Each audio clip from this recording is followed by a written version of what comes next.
네, 안녕하세요. 주식은 역시 길이길이 새길이십니다. 안녕하세요, 여러분들. 자, 오늘 증시는 어떤 흐름이 나왔는지 말해보도록 하겠습니다. 같이 공부하시죠. 렛츠 기릿! 오늘 코스피는 0.7% 하락, 코스닥은 0.1% 하락으로 또 재미없는 모습이 나왔고요. 특히 코스피는 저PBR 관련주가 하락하니까 하락을 피할 수가 없었을 듯합니다. 그리고 이 와중에 하락 종목도 압도적으로 많아서 체감지수도 상당히 나빴을 것으로 보입니다. 그래서 결국 코스피 이제 고점 치고 떨어지는 걸까요? 어제 우리가 봤다시피 항상 코스피는 이렇게 위아래 왔다 갔다 하면서 파도를 타면서 박스를 가두는 걸 확인할 수 있었는데 이번에는 어떨지 조금 더 보도록 하겠습니다. 그리고 3전은 오늘 0.1% 하락, 코스닥은 버티는 모습 나타냈습니다. 다만 에코프로비엠은 오늘 또 2% 하락하고 최근 들어 확실히 거래량이 없는 모습을 보여주네요. 매동을 보도록 하겠습니다. 매동은 전부 다 눈치 보여 나왔습니다. 정말 다행인 거는 외국인이 완전 탈출하면은 그 저PBR 실망감이 엄청나게 크다고 볼 수 있는데 그래도 외국인 보합권의 움직임은 나타냈고 이 와중에 연기금 뭘 샀나? 한국전력, LNF, 포스코표챔, LG화학, 하나에어로스페이스. 그 반면 매도한 거는 삼성생명, 신한지주, SK하이닉스, 하나솔루션, 네이버를 매도합니다. 오늘의 증시 포인트입니다. 저PBR 관련 이야기가 나왔는데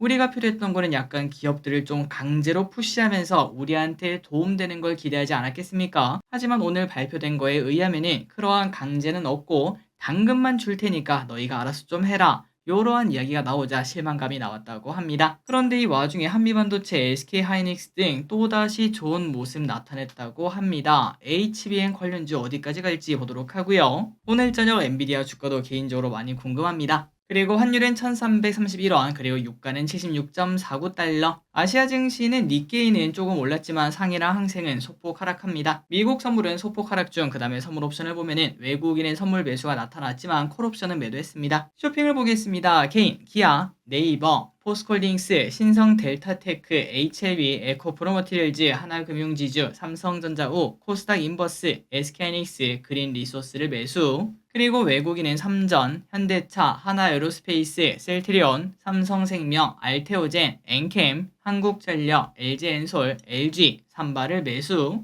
마지막으로 기관은 한국전력, LG화학, 하나에어로스페이스, LNF, 메리츠금융지주, 현대로템, 포스코퓨챔, 주성엔지니어링, 유한양행을 매수합니다. 수요일째입니다. 내일은 APR이 상장합니다. 좋은 가격에 매도하시고요. 그 다음에 트위치 한국 서비스 종료, 하나금융지주 배당 날일이 있습니다. 함으로 수요일입니다. 미국 GDP 수정치 발표, 넷마블 제2의 나라 게임이 중국에 출시하고요. KB금융, 현대차, 포스코 등 배당 날일이라고 합니다. 그러니까 배당을 주다 보니까 그날은 주가가 이 친구들이 하락할 수 있다는 거, 이 부분 참고하시기 바랍니다. 오늘의 섹터입니다. 저PBR 관련주, 2차전지 관련주, 반도체 관련주.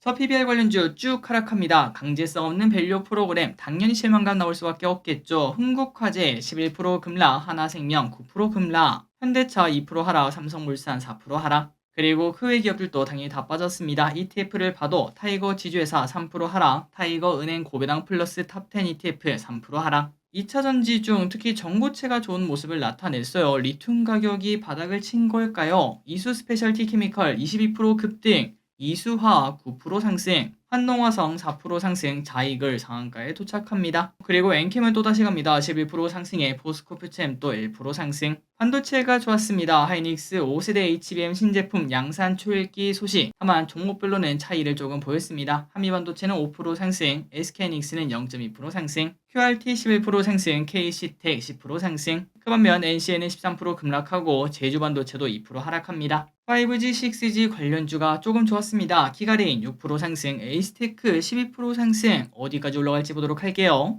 그리고 와이팜은 10% 상승, KMW는 1% 상승. 영화파묘 요즘 유행이라고 합니다. 그러한 기대감으로 쇼박스 5% 상승, 스튜디오 산타클로스 5% 상승. 초전도체 관련주는 들쑥날쑥합니다. 테라사이언스는 상한가 도착, 신성 델타테크는 5% 하락. 역대 최대 규모 군사 보호구역이 해제가 되었다는 소식이 나왔습니다. 모헨즈 상한가 도착, 포메탈 6% 상승. 한국전력 5% 상승합니다. 최근 들어 주가 흐름이 기가 막혀요. 4분기 이익 서프라이즈, 쏟아지는 증권가 보고서 등에 쭉쭉 올라갑니다. 알테오젠 오늘 또 올라갑니다. 30만원짜리 목표가가 나왔다는 거 우리가 다 공부했었죠. 지난주 금요일에 이어 오늘 또 19% 급등. 앱클론 제2의 HLB가 될 수 있다는 분석에 14% 급등.